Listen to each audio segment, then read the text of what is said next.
Türk azarkeşlərin fikirlərinə qulaq asma. Onlara qulaq asın da qardaş. Türklər bir fikir odur ki, nöqtə fikir odur ki, bu yanaşma ilə gəlirsinizsə Kəpəzin başına, yəni gəlməsəydiniz ondan yaxşı idi.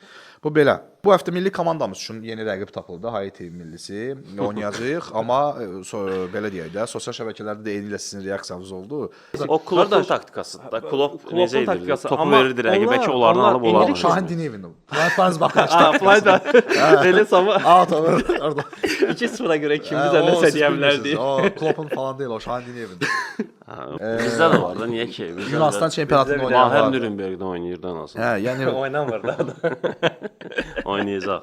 salam dostlar, hər vaxtınız xeyir olsun. Futbolistika YouTube kanalında Foodcast layihəmiz bu həftə öz işinə başlayır və təxminən 35-40 dəqiqə ərzində bu həftəlik nə baş verib dünya futbolunda, Avropa futbolunda, elə ölkə futbolunda hər zaman olduğu kimi müzakirə eləyəcəyik.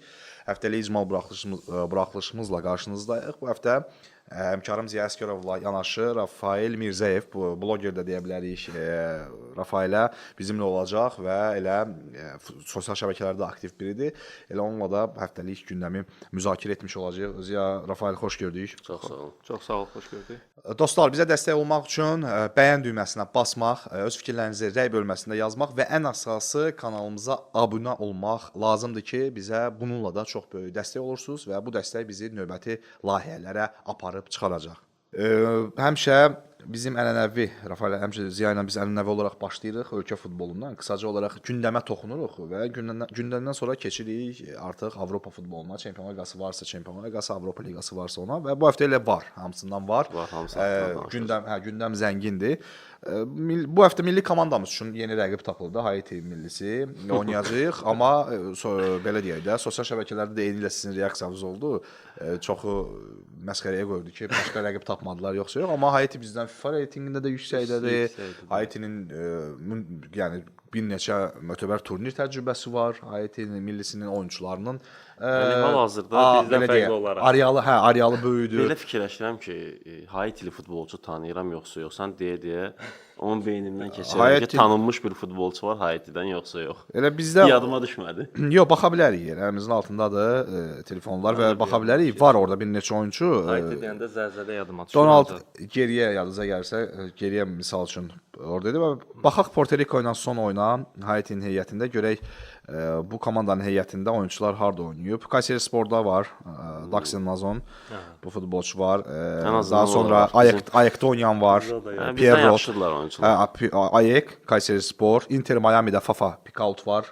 Inter Miami'də oynayır. Kimlərlə bir oynayır? Dünən də 2-0 utdu Inter Miami. Artıq onu bilirsiniz kimlərlə bir yerdə oynayır. Sağ Daha sonra bir gedirik bu komandanı. Mən də tanımadım haradır. Daha sonra Philadelphia Union Amerika, ən azından Amerika liqasına çıxışları var. Danimarkada Odense'də oynayan Detsonları var bu komandanın heyətində.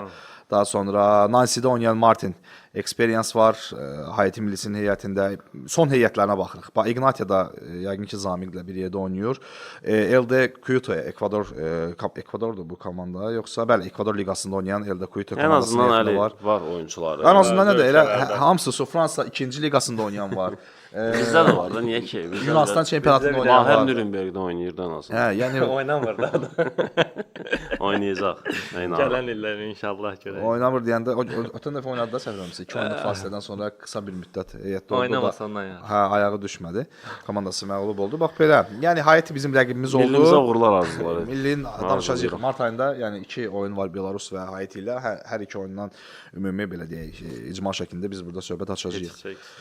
Bizi izləyən əziz xanımlar, bizim yayımız 8 mart tarixində təsadüf edir. Ona görə də sizi səmimi qəlbdən mən və həmkarlarım adından təbrik edirəm. Sizə can sağlığı, karyeranızda, şəxsi həyatınızda uğurlar arzu edirik və həmişə o deyim var ki, sizsiz biz kişilərin bir günü olmasın. Bayramınız mübarək. Təbrik edirik. Təbrik edirik. Əvvəldə həmişə mən çox danışıram, sonra söz verəcəm təbii ki.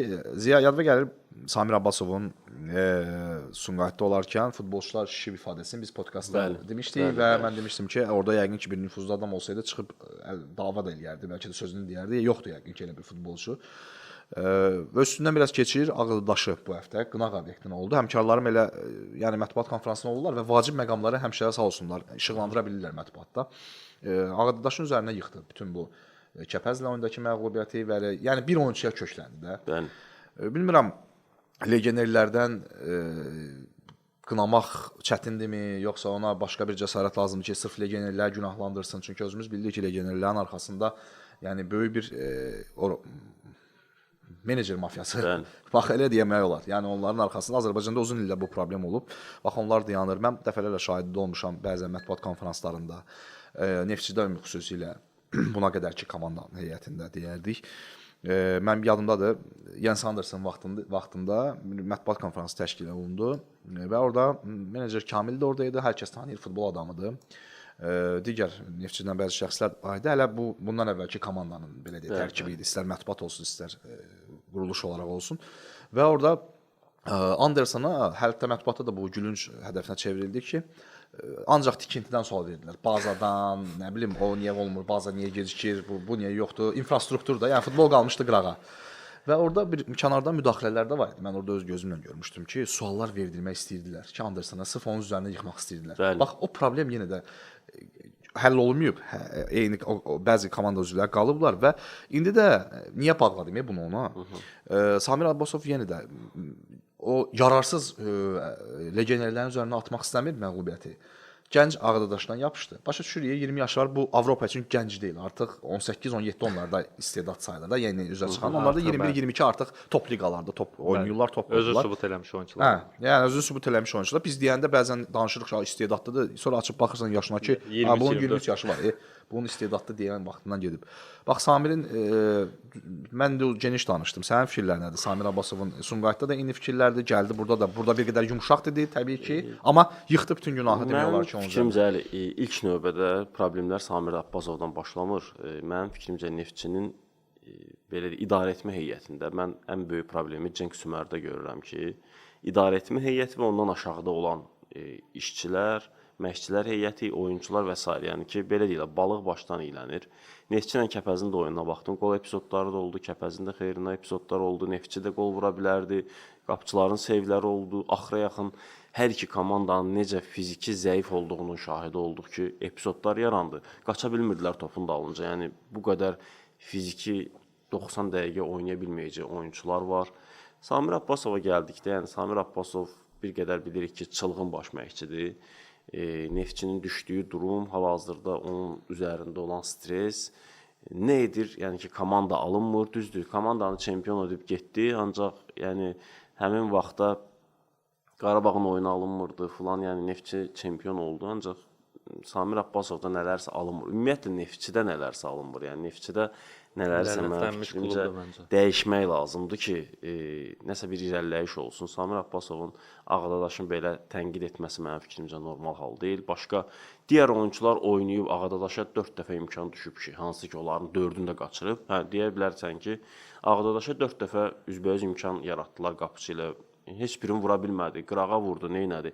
Yəni sırf Ağdadaş neynəsin? Bütün klubu sən birlikdə tənqid etməlisən. Yeri gələndə idarə etmə heyətinin üzvlərinə nəyisə deyə bilməlisən. Transferləri özün tələb etmisənsə onlardan, onlara deyə biləcək bir sözün olmamalıdır. Mənim fikrimcə Neftçidə xaos hökm sürür. Transfer hələ yayda bəlkə nəsə tələb eləyə bilər. O da inanmıram Neftçi kimi klubda baş məşqçiyə çox geniş üzr istəyirəm bu səlahiyyət verilsin. Xəstəliklə bağlı səsim bir qədər tutulub. İnanmıram ki, o geniş bir səlahiyyət verən klub olsun. Ümumiyyətlə Avropada tək söhbət az Neftçidən, nə bilim Kəpəzdən ondan bundan getmir. Ümumi olaraq gedir ki, Avropada o səlahiyyət verilən klublar azdır. Baş məşqçilərin sən maraqlı bir verilişə başlamamışdan qabaq fakt edin. Paylaşımla bağlı. Onu da vurğulayaq. Kəpəzin paylaşımı, sonra sildirilməsi. Biz öz aramızda danışmışdıq. Bax o məsələ də var. Elə Azərbaycan futboluna yekunlaşdırmaq. Bu həftə elə gündəm olub. Samir Abbasov Neftçi Kəpəz qarşılaşması və hətta bu mediada çıxmamışdan öncə mən bunun fərqində varmışdım. Belə həmkarlarımızla bəzi söhbətlərimiz də oldu ki, niyə bu paylaşım silinib, sildirilib? Kəpəz indi görəcəksiniz. Kəpəz Neftçinin oyundan sonra çox maraqlı bu marketinq gedişidir. Son zamanlar Rafael sənin də özün də bloger kimidir, yəni TikTokda digər elə deyə platformalarda videolarım var və özüm də araşdırırsan gündəmi falan. Amma yəni klublar da basketbolda var, futbolda var. Bir-birinə atmaca şəklində maraqlı Direkt keçməyəcək şəkildə hər bir şey Hətta qəbul süni olunmalı. intellekti də indi qatıblar ortaya. O da çox gözəldir. Məsəl üçün PFL paylaşdı ondan öncə, bilmirəm, Sabah idi yoxsa kimsə o tipdə bir video hazırlamışdı. Sabahda bəyənirəm mən. Çox qəşəng paylaşımlar edirsən. O çünki komandalar da genişdir, çox yaxşıdır. O baxımdan yaxşıdır. Və bu Kəpəz də belə deyək də, baxırıq ki, büdcə az falan, amma öz ideyaları var idi. Bir bana qatar elədilər. Dağ, qatar, Kəpəz, növbəti stansiyaya artıq Bakı yazmışdılar. Yəni uduzmusuz gedirsiniz, yola salıb gedirsiniz.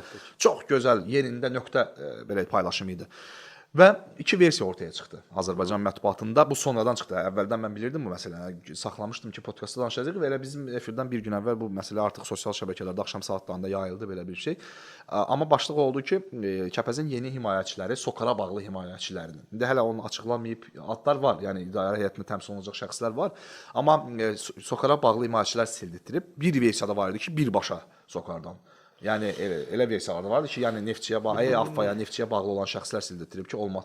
Burada nə var? Əgər Kəpəzə bağlı himayəçilər bunu sildiribsə, mən o komandada gələcək, o düşüncə ilə komanda idarə edilə bilməz, bilməyəcək də. Yəni əksinə indikindən də pis durumda olacaq. İndi yenə də öz büdcələrinə çalışırlar, İlqar Nadiri və digər şəxs çalışırlar. Hələ orada çox içərdən qarmaqarışıq durumlar olub ha, idarə heyətinə falan. Hələ onunla belə saxlayıblar əldə. İndiki durumda əgər bu düşüncə ilə gəlirlərsə, heç nə olmayacaq. Yox, başqa yerdən sildirtdiribsə o postu, yenə də vay halımıza, yenə də heç nə olmayacaq. Yəni hər iki halda belə olmaz dostlar.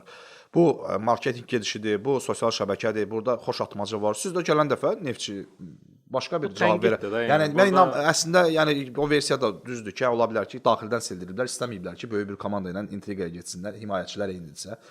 Amma olmaz belə. Yəni bu atmacadır. Gələn dəfə Neftçi cavab verəcək. Neftçinin özü də müəyyən vaxt post hazırlayır, Sabah hazırlayır, Qarabağ hazırlayır cavab olaraq. Bu çox gözəldir. Nəysə, yəni bu bir fikir odur ki, nöqtə fikir odur ki, bu yanaşma ilə gəlirsinizsə Kəpəzin başına, yəni gəlməsəydiniz ondan yaxşı idi. Bu belə. Qaldıq. Keçək artıq sözü sizə verəcəm. Mən biraz çox danışdım əvvəldə. Çempionlar Liqası gözlənilməz hesablar da oldu, gözlənilməz oyunlar oldu hətta. Necə dəyərləndirirsiniz? Arsenal PSV-dən tutmuş, Real Atletico və digər maraqlı nəticəli olan qarşılaşmalar. Arsenaldan başlasaq, Arsenalın qələbəsini yəni mən 100% gözləyirdim. Hətta Ziyanla bizim ümumi qrupda orada mən Arsenalın da qələbə düşünmüşdüm. Hətta şot yazanlar üçün belə deyək, çox qəşəng oyuna əmsal da vermişdilər. Səhv etmirəmsə 2 əmsal vermişdilər. Qələbə? Bəli, Arsenalın əmsalı 2 idi qələbəsi. Sadəcə Arsenalın 7 qol vurması hücumçusuz və heç bir hücumçu oyunçusu olmadan Merino hücumda oynayıb, yəni sağında solunda Trossard oynamışdı, sağında Nvari oynamışdı. Yəni bu heyətlə 7 qol vurmaq PSV-yə düzdür. PSV sezonun əvvəlindəki PSV deyil artıq. Yəni sezonun əvvəlində səhv etmirəmsə 10 qələbə ilə başlamışdılar onlar. Juventus keçdilər də Rafael. O heç Juventus zaten yəni bu sezon siyahdan silməyəcək. PSV Juventus keçibsə, yəni nəsə var idi ki, keçib. Arsenal da əvvəlki səviyyəsində deyildi. Deyildi. Yəni. Hətta onunla razıyam. Sadəcə Arsenalın yəni bu qədər birdən qol vurmağa. Səhv etmirəmsə Nottinghamdan oyunda qapıya 23 udar zərbə vurmuşdular, qol olmamışdı. Ondan əvvəlki oyunda West Hamdan oyunda 24 idi ya, 27 idi yenə. Qapıya zərbələri var idi, bəli. Arsenal həmin 2 oyunda ümumi bəlkə 40 dənə qapıya zərbə vurdu, ümumi götürsək. İndi onun neçəsi çərçivəyə getdi, neçəsi getmədi, söhbət getmir. Sadəcə Arsenal qol vura bilmədi heç birinə. Amma bütün hirsin gətdi tökdü. 20 üzrsən, West Ham oyunda 20-dir. Ümumi qapıya gedən zərbə, amma ümumi çərçivə istiqamətinə gedən çox 20, o birisində 13 idi. 33 zərbə yəni qapıya gedib və heç birində qol olmamışdı. Elə bir o həmin oyunlarda qaçırılan, vurula bilməyən qollar gəldi. Yəni bədbəxt PSV-nin başına düşdü. Arsenal birinci oyunda demək olar ki, hər şey həll elədi. Hətta bu Çempionlar Liqində səfərdə 7 qol vurulan play-offda yeganə oyun da səhv etmirəmsə. Ümumiyyətlə Niderland klubları üçün bundan öncəki ələmə turları çox ideal keçmişdisə, 8-də 1-in oyunları çox bərbad keçdi. Feyenoord uduzdu, PSV biabırçı şəkildə uduzdu. Ondan sonra dünən səhv etmirəmsə Ajax məğlub oldu. Yəni Niderland millisi ölkəsi üçün təmsilçiləri hal-hazırda yəni ki yaxşı keçirmədilər. Mən demək istəyərdim ki, Buyur, hansı oyuna Çempionlar baxmaq Liqası lazım? ümumi nəzər salsaq, doğrudan da yəni Arsenalın 7 qol vuracağını heç kim gözləmirdi. Arsenalı artıq növbəti mərhələdə böyük ehtimalla adlandıra bilərik. Səhv etmirəmsə Arsenal Atletico Madrid, Real Madrid üçlüsünün qalibi ilə qarşılaşacaq. Arsenalın bəlkə Real Madrid keçsə bu tərəfdə də bir qədər bəxti gətirməyəcək. Yəni PSV kimi bilmirəm ona 7 qol vura bilər yoxsa, ancaq Real Madrid əlbəttə ki yaxşı futbol oynayır artıq və son aylarda üzərinə qoymağa başlayır. Ancaq Atletico-nu da hesabdan silmək olmaz. Atletico öz meydanında bəlkə də yəni ki çalışacaq ki oyunu 1-0 növ əlavə vaxta daşısın, bəlkə də yəni 2-0 vurub yəni hesabı da saxlaya bilər.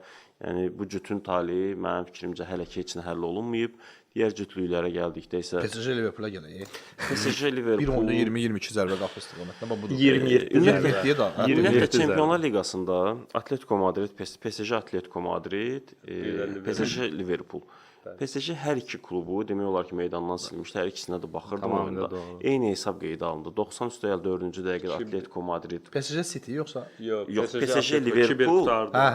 Atletico-nu da Atleticoya qarşı da eyni oyunu sərgiləmişdi. Orada Oblakın möhtəşəm oyunu var idi ki, oyun 2-1 qutardı, sonda vurdu.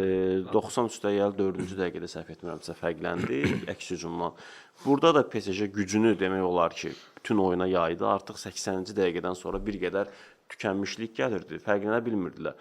Bir çatmayan bir məsələ var idi ki, niyə mərkəz hücumçusu çıxmışdı Paris Saint-Germain? Osman Dembele'nin formal olaraq hücumun sivri ucunda qərarlaşmış kimi göstərirdilər.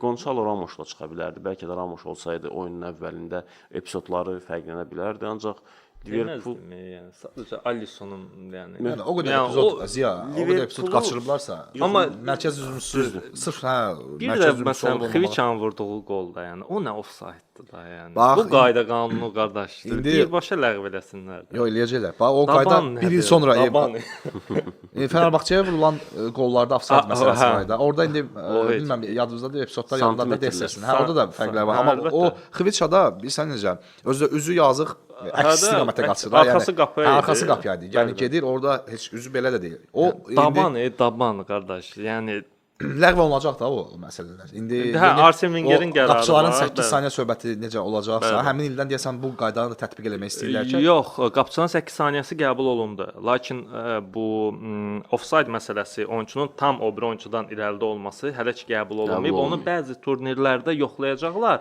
Varı o vaxtı necə bəzi turnirlərdə yoxladılar, sonra qəbul edərlər.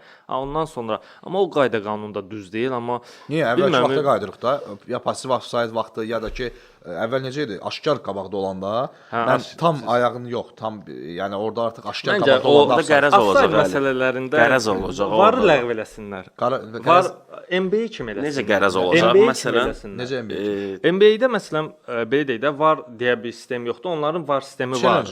Challenge var da. Yəni 2 dəfə şans verirlər komandaya səhv eləmirəmsə. Bu gün də Lakers'ın oyununda da məsələn eyni şey olmuşdu Sərsəriyyətdə. Bir dəfə, 2 dəfə şans verirlər. İstifadə məsələn orada hər 4 səhv eləmirəmsə timeout vaxtı var. Onsa challenge 2 dəfədir hər komandaya verilir.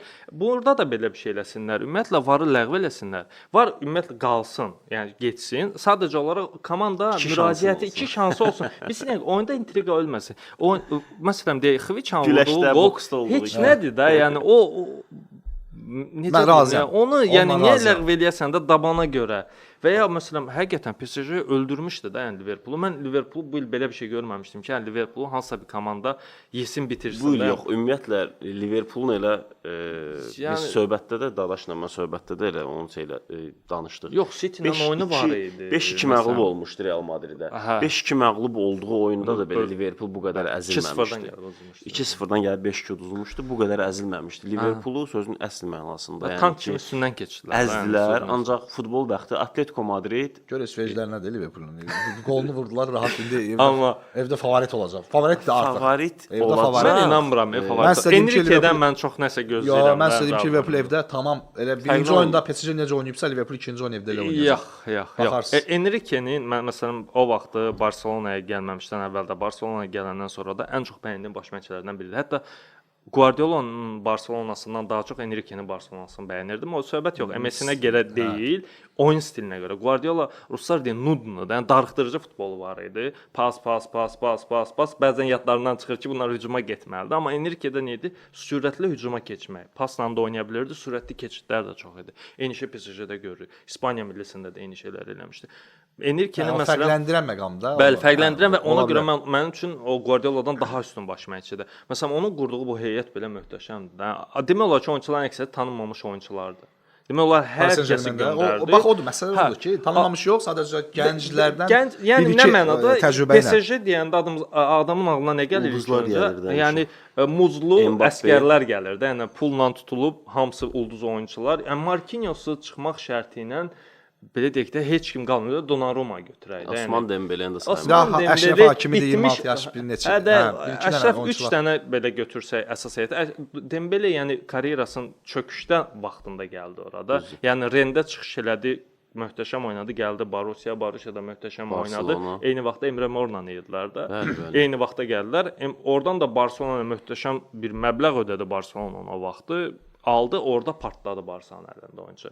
Hamı deyir ki, həmişə bundan heç nə olmaz. Amma qayıtdı görürsünüz. Amma bu mövsümdəki maraqlı oyun olacaq mənim fikrimcə cavab oyunları və biz digər Liverpoola yox, orada PSG-yə risk eləmək. Mən sizə söz deyirəm, burada Liverpool o bir qədər Liverpool meydanda çətindir. Liverpool öz meydanda çox yaxşı oyun sərgiləyir. Digər oyunlara nəzər salsaq, Bavariya Bayer Leverkuseni məğlub etdi. Çempionat oyunlarında məğlub edə bilmirdi.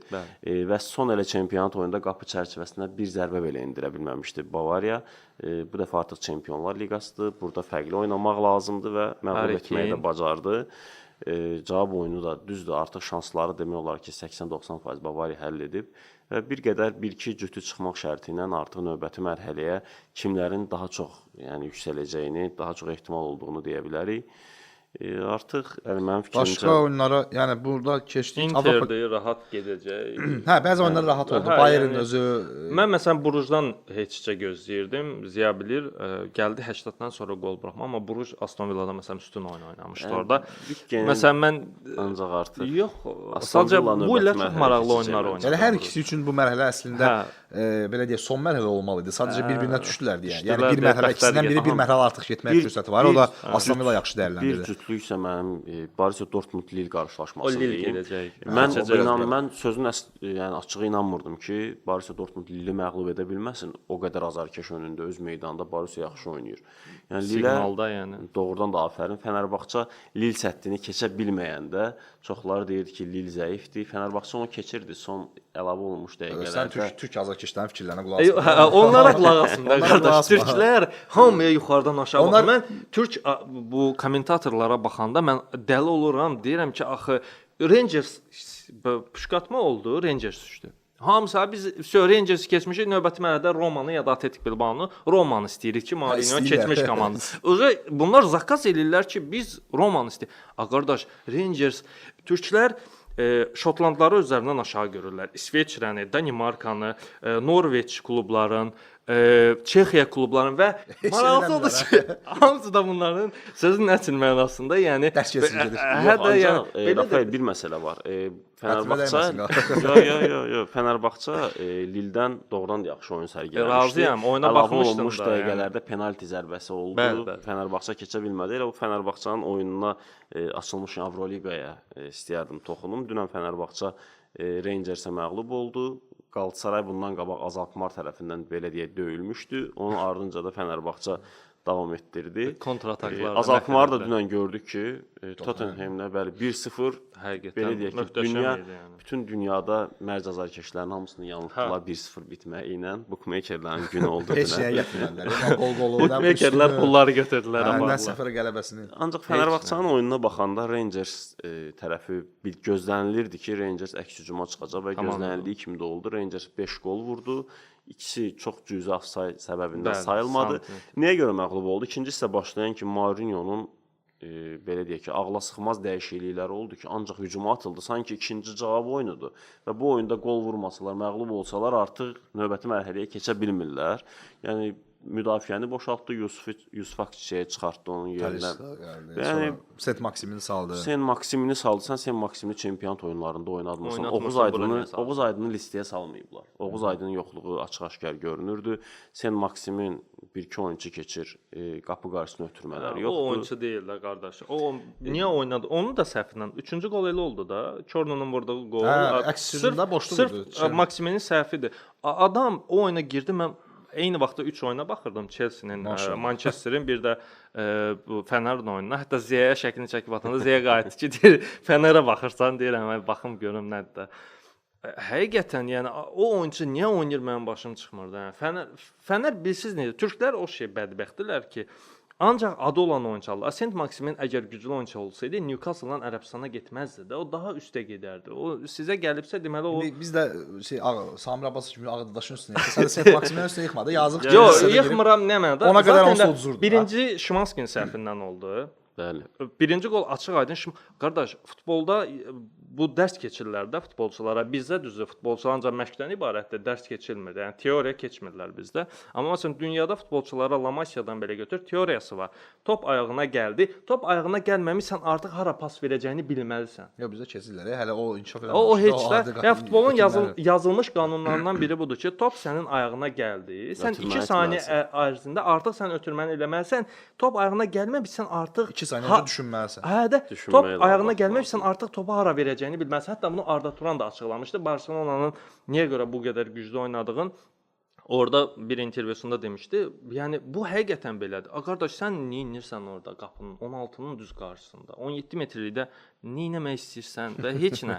Nə etdiyini də gördü. Bir o qol. Hətta mən Türkiyə mediasında qınayırlar ki, Fenerbahçe nisbətən Türkiyə klublarında müdafiəsinə görə seçilə bilərdi. Yəni qol epizodları dəqiqə az verirdi. Amma dünən sən Rangersə 5 vurulmuş qol, ikisi sayılmayıb. Hələ 2 də qaçırılmış, 2-3 dənə də qaçırılmış epizod var. 6-1, 7-1 ola bilərdi. Hə, yəni orada sən bir oyunda əgər evində 7 dənə epizod verirsənsə, Rangers ki, hələ top formasında deyil, uzaqdır formasında. Gerard'ın Rangersi deyil də hələ. Hə, yəni o son 2 ildə bundan öncəki Rangers deyil, sən o Rangersdan evində bu qədər top buraxırsan və ikinci oyunun nəticəsindən yenə də şansları çox azaldır. Rangersda baxmayaraq ki, yenə də deyirik bir qədər düşüşdü falan, amma yenə adamlar 3-cü səfərdə udurlarsa, evdə də zəif olmayacaqlar. Bir məqam oldu. Galatasaray pankart açmışdı Rangers azarkeşlər. Qol vurduqdan sonra da futbolçu Icardi sevinci etdi. Öz azarkeşlərinə tərəf etdi. Ancaq Icardi kimi sevindi. Axırda Çerno da deyəsən belə nəsə. Çerno belə. Ağlamamaq kimi göstərdi. Yunus Belhandanın falan qol sevinci idi. Yəni o tərəfdən də hazırlaşıblar ki, biz qol vuracağıq, necə qızışdıra bilərik. Yəni qıcıqlandırmağı tam olaraq hər tərəfli məğlub etdilər. Bir azarkeşlər də öldü yeri gəlmişkən. Avtomobil qəzasında Rangersdan oyunu izləməyə gəlmək istəyən Şotlandiyalı azarkeş öldü. Dünən qara sarğıda da çıxmışdılar. Onlar azarkeşləri yəni həqiqətən də 4-1 yana gedən azarkeşlərdir. Rangersin Glasgow-da Fənər oyun bildiyiniz məncə yəni X-a gedəcək. Bərabərliyə yəni. Hə, çünki niyə görə birinci Glasgow meydançası çox balacadır. Çox rahat müdafiə olunacaq. Bəzi həqiqətən stadionlar var ki, hardakı o stadionun ölçüsü komanda. Məsələn, Chelsea stadionu Stamford Bridge-də Chelsea ömür boyu Barsa-la oynayanda belə, Pik Barsa-la belə çox rahat bağlana bilər. Çünki stadion balacadır. O balaca deyəndə çaşdırmayaq bəlkə də. O standart ölçülər var. Həmin ölçülər çərçivəsində 90 minimaldır, 110 maksimaldır. Yəni ona kimi məsələn, Nou Camp həddən artıq çox geniş stadiondur. Məsələn, maksimal ölçüdədir. Məsələn, ona görə Barsa orada bütün komandalar rahat şəkildə açıb oyununu məhv eləyə bilirdi.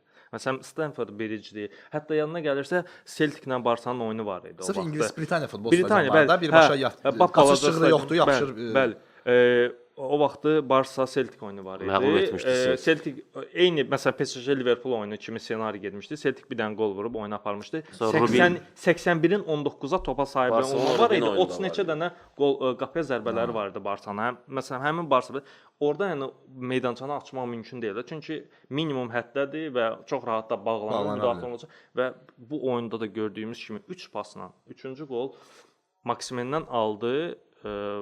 Müdafiəçi bir pas geri qaytardı. 2-3-cü pasda Çornu artıq Boş- belə yarı boş- xətti hə, qapısını özbəyiz alan keçdi. sahə- 3 pasa, sahə yəni tapmışdı. adamlar elə bil ki Mario'nun 2012-dəki Realla eyni, yəni stildə oynadılar. Mario necə oynadırdı bunlar da 3 pasa qardaş. Dünən elə Romada, Roma rəqib oyuna olacaq. baxan Bəli, Romada Baxdım Eldar oyuna. Shomurodov 93-də ya 4-cü dəqiqədə Yox, 3.1-ci saniyə idi. Bu da 4-ə baxdım keçdi. ona. Eldar Shomurodov qələbə qolunu vurdu. Roma belə deyək ki, Atletik Bilbao qırmızı vərəq aldıqdan sonra müdafiə olunmağa başladı. Ona kimi Atletik hesabı da açmışdı. Rangers Fənər cütünün qalibi ilə qarşılaşacaq bu Amma Bilbao-da yəni çox qəşəng oyun olacaq. Mən Avroliqadan bir konferans liqasına baxıram. Konferans liqasında O yaddan sanki çıxıb. Onu sanki O liqa deyil. yox, sanki baxanda elə bildim ki, Çempionlar Liqasının və ya Avroliqanın təsnifat mərhələləri olur. O komandalar, play-off mərhələləri, o komandalar. Yəni Fiorentina var, Selye. Fiorentina, Kopenhagen, Chelsea. Bir Qalanın yığacaqları. Bir an sən nəyə düşündüm? Liqada Dedim var. kaş Qarabağ necəsə olar, Çempionlar Liqası, Avroliqa yox, konfransda olardı. Yəni bizim çox irəliləmə şansımız var. İnanıram o bəxt var ki, gəlib Chelsea düşəcək. O 8-də. Amma Chelsea-də Kopenhagenlə oyuna mən baxırdım, yəni qardaş mənim Mariska yaxşı başladı. Hara indi gedir heç bilinmir. Yalla biz futbola baxan azarçı ona o liqanı belə kənara hərək qoymuşuq. Yalnız gözləyirik ki, yarı finalda falan olsun. yarı Sən final, orada o finalda komanda baxar. necə köklənir? Həftə sonu İngiltərədə vacib oyunu olan komanda ümumiyyətlə konfransda Yox, Chelsea-nin artıq Köklənməyə Premier çətin Liqə ola bilər. yüklənməyin mənası Yoxdur, yoxdur. Konfransı əlbəttə yoxdur. qazansın. Hə, konfransı Ondan sonra qazansın. nəsə bir şey düşünər. Avropa Liqasına oradan özləri. gedir. Əlbəttə Avropa ki. Liqasına gedəcək. Avropa Liqasına qazanıb Çempionlar Liqasına. belə belə ancaq o Manchester aiddir ki, bəlkə nəsə elə düşə bilər. Manchesterdən danışmayalım. Elə düşə bilər. Nə qalır axıra bizdə? Manchester qalır. Avropa çempionları danışdıq. Hələ cavab görüşündən sonra da biz artıq Bəli. ümumi baxacağıq, həm növbəti mərhələləri dəyərləndirəcəyik, həm də görək kimin o təxminləri düz gələcək. Mən xüsusən PSG Liverpool oyunu gözləyirəm.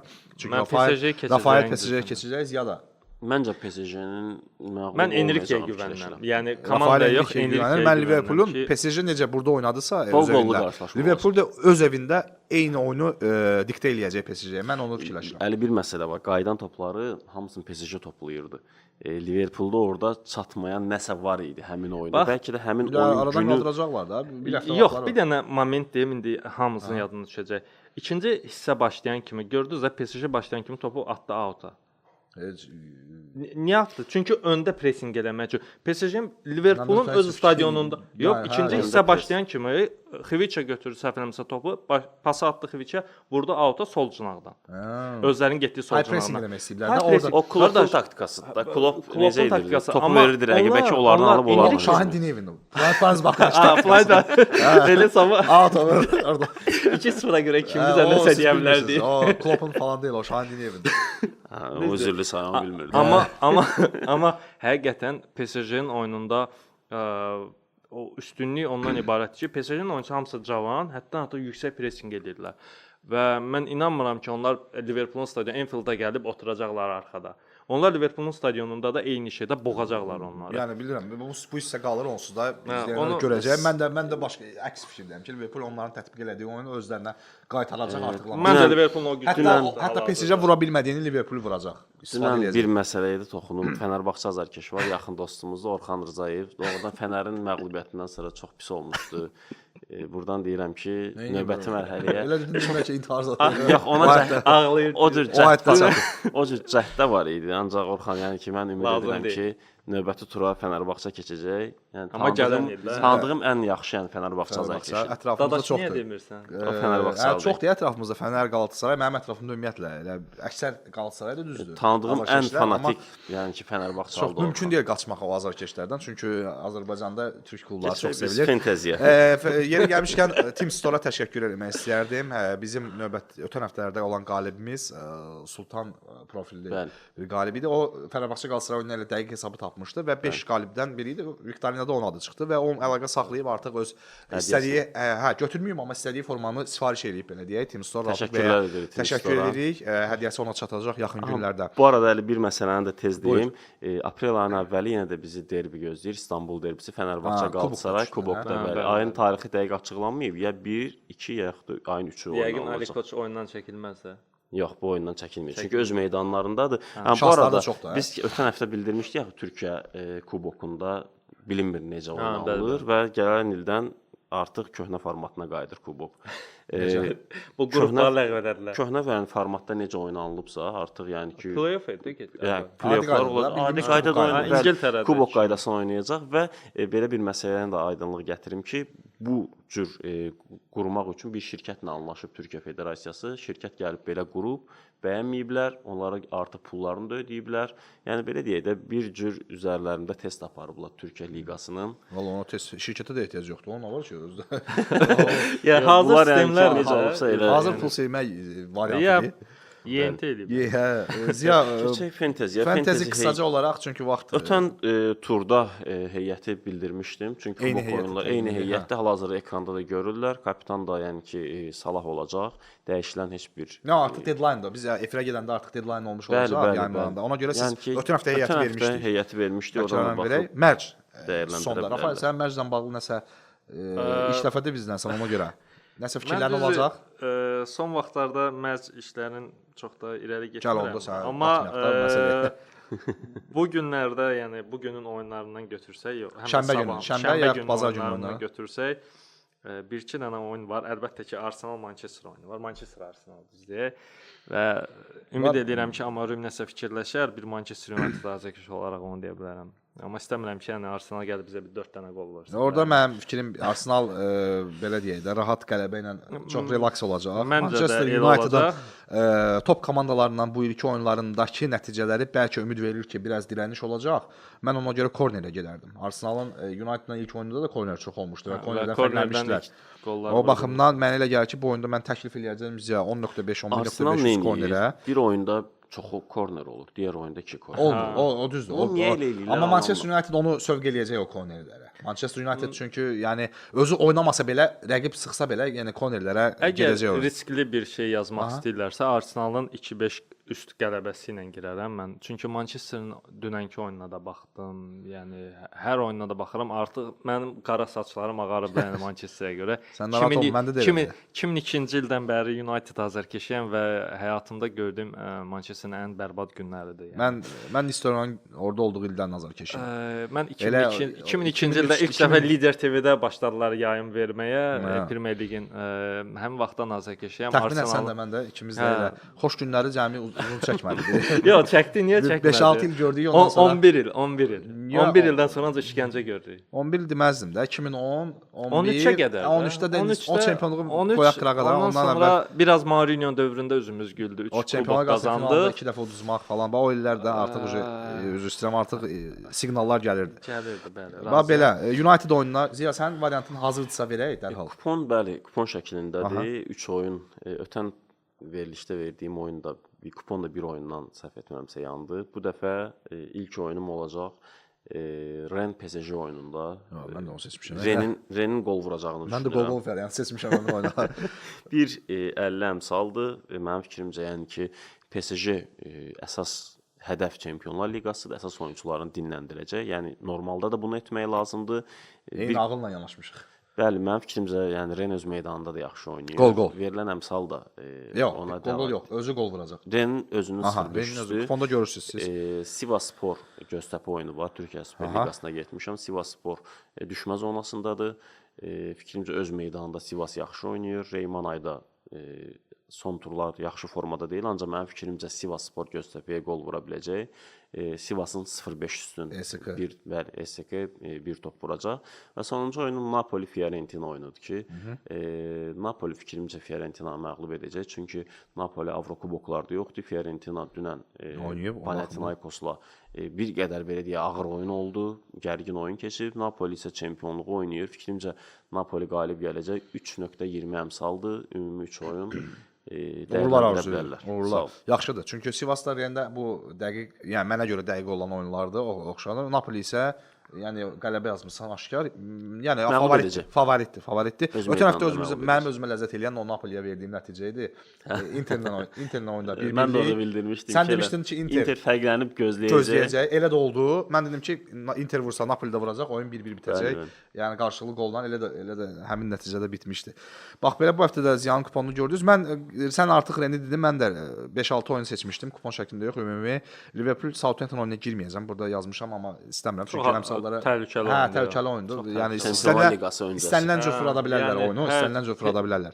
Ya söhbət yazsa demək Liverpoolun yazardım. yəni xal itirmək belə deyək də şansı var. Limiti var, yox. Limiti var. Yazsam time 1-5 yazardım, amma fikirləşirəm ki, istənilən an fırlada bilərlər həmin qarşılaşmanı. Ona görə keçdik. Brentford gol. Brentford Aston Villa. Aston Villa rahat gəlir. Evində oynayacaq. Biraz daha relaksdır. Rahatdır, Rahat qələbədə gol qazanır. vuracaq. Brentford da onun qarşılığını verəcək evində. Ren gol PSG ilə ziyan dediyi məsələlərə görə Bayern Bochum. Bayern də rahat gəlir. Bochum da ötən həftə yandırmışdı məni, amma bu dəfə məncə Bayern time-da 2 gol vurar. Bu əmsal çox olmayacaq. 1 stadın üzərində olmayacaq heç. Heç olmaz. Elə düşünürəm. Manchester United 10.5 üst korner Arsenaldan bu oyun kornerə gedər. Asasuna Barcelona Real Sociedad gol vurmadı ötən həftə. Qırmızı aldı. Hətta tirə də vurmuşdu. başlayan kimi Amma qırmızı məncə aldı. Asasuna Barcelonaya gol vuracaq, çünki Barcelona da 1-0 ilə qayıdır. Oyunu var. Asasuna isə məncə Barcelona doğrudan da yəni ki, əla bir Məncə səfərdə şəkildə Barsa müdafiə qələbə olunur. üçün oynayacaq. Liqdə yəni elə bir şansı yoxdur. oynayacaq, amma Asasuna ona gol vuracaq məncə. 0.5 üst səfər qolu və Qalatasarayın Alanya'nın oyunları məhsuldar keçir. 2-4, 2-3, Mən 1-2. Qalatasaraya təxmin eləyəndə Qalatasaray xalı itirir. Ona görə əli bu Mən dəfə mən eləmədim. səfər komandasının Kстати, 2 qolu. Barsanın oyununda da yəni rekord qırıldı. Çempionlar 60. Liqində bilirsiniz də, yəni tarixində bir qapıya 25 20 və daha üstü olan oyun sayı cəmi 9 dənədir. Aha. Onun ikisi eyni gündə oldu. Biri Barsanın oyununda, biri də PSG-nin. 24 dənə də Şesinin qapısına udarıldı. Ha, o da statistikada var və O da uzun gol müddət vurardı. qırmızı ilə səfərdə qələbə qazanan kimi də statistikaya düşdü. 60 neçə dəqiqə. Mən isə riskli 3 oyun verirəm. Aha, buyur. Arsenal 2-5 üst qələbəsi, bir Manchester United azərkeş olaraq deyə bilərəm. Eyb yox, keçib də. City-nin 1-5 üstü ilə Nottingham-dan oyunu var. Qələbəsini gözləyirəm Manchester City-nin. Yəni belə deyək, qələbəsinə 1.90 verirsə, 1.5 üstünə 2 səfərdədir. Hə, 2 1.5 üstünə. Bournemouthla da Tottenham Bournemouth oyunu var. Bournemouthun qələbəsi diri qələbəsi. Çünki bu bədbəxt Tottenhamı, yəni yoldan keçən hər kəs udar məncə. Yəni Bournemouth qələbədir. Üst qələbəsi. Bəli. Gördünüz. Bu riskli kupondur. Yəni bunu elə belə, yəni məncə rahat burada 4-8 koeffisient olar, yəni ki, əmsal olar, rahat yəni. Məndə kupon yoxdur uşaqlar. Rafaellə ziyadə kuponları da gördünüz yazılı şəkildə. Bax belə. Bu dəfə bir qədər söhbətimiz də uzun çəkdi, çünki mövzular da çox idi. Növbəti həftə yenə də görüşəcəyik. Əlavəniz yoxdursa, yekunlaşdıraq artıq bu həftəlik buraxılışı. Heç bir əlavə yoxdur. Əlavəmiz ondan ibarətdir ki, dostlar, kanalımıza abunə olun. Bizi İzləyin. TikTokda, Instagramda və YouTube'da izləyin. Çox maraqlı verilişlərimiz, çox gözəl Yeni layihələrimiz proqramlarımız olacaq. olacaq. Onun üçün bizi hər bir belə deyək platformada izləyib dəstək ola bilərsiniz. Öncədən dəstəyiniz üçün təşəkkür edirəm. Çox sağ olun. Bax belə, əziz dostlar, fikirlərinizi də rəy bölməsində yazsaz, xoş olar, oxuyuruq hamısını. Nə lazımdırsa qeydə alırıq, götürürük özümüz üçün və nəzərə almağa çalışırıq. Sağ olun, növbəti həftə yenidən görüşmək ümidi ilə. Hələlik.